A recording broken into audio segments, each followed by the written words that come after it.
The second story was an interesting one because I was researching something off the conspiracy list called Colgate Forts, and I actually found out what that was. We're going to do another story on that. It's the Colgate Forts itself. Well, I'll just tell you right now. It's Russian soldiers went to Siberia they were like soldiers fleeing the Stalinist purges, and they actually made forts out of Colgate toothpaste to live in.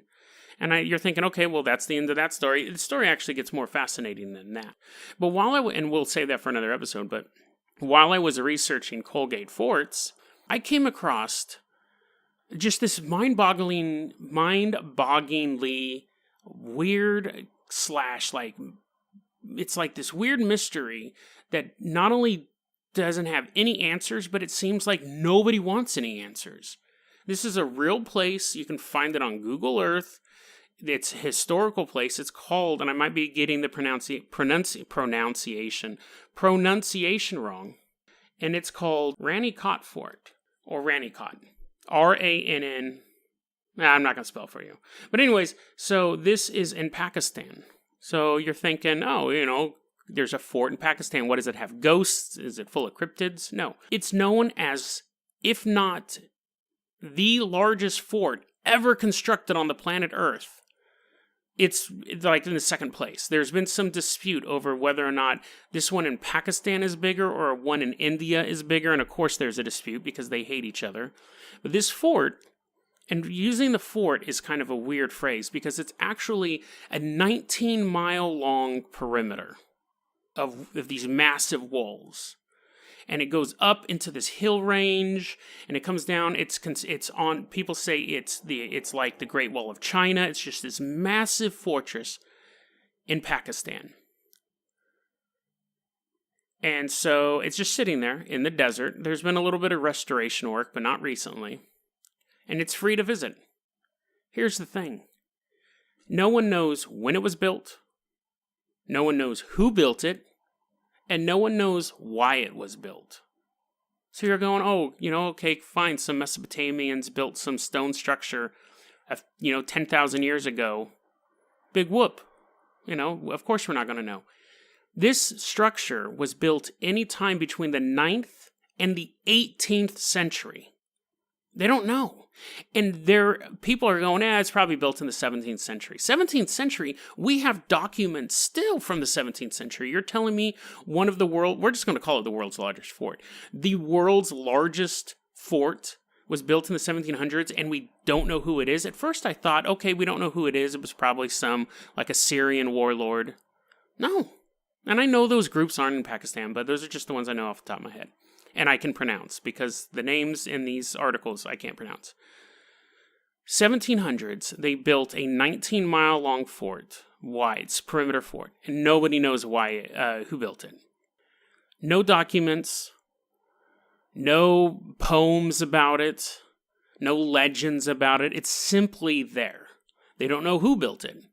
There's theories ranging from this group I can't pronounce to that group I can't pronounce to Greeks. Here, I'll try to pronounce this one, because this is the most recent one, the Talpers. Yeah, the other ones are, the Parthenians. Yeah, I can't say most of these. But anyways, so most recent evidence says that it originated under the Talpers.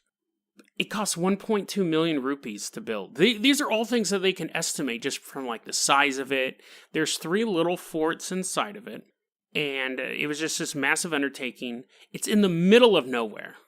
People go, there's nothing defensive in that area that would require someone to build such a massive fort. It's not a strategic choke point. It's not a resource point. It's not near anything here nowadays. So why was it built?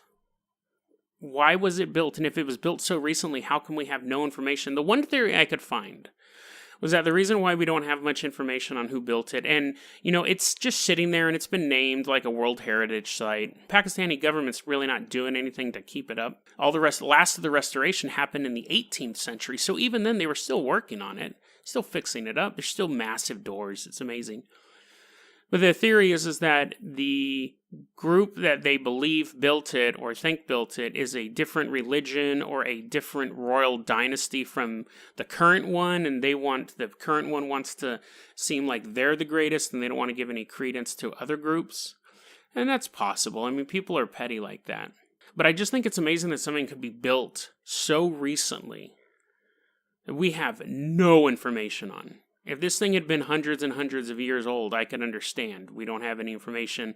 We come across that. Like, we'll find mounds in America. We'll find structures, and scientists are like, we don't really know who built it. We think it's some sort of burial mound, but we're not entirely for sure.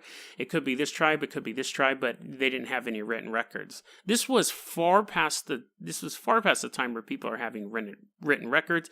People having printing presses. People have already, at this point, circumnavigated the globe. 17th, 18th century is far, far, far too recent to have no information on this thing. And the weird thing is no one's out there studying it.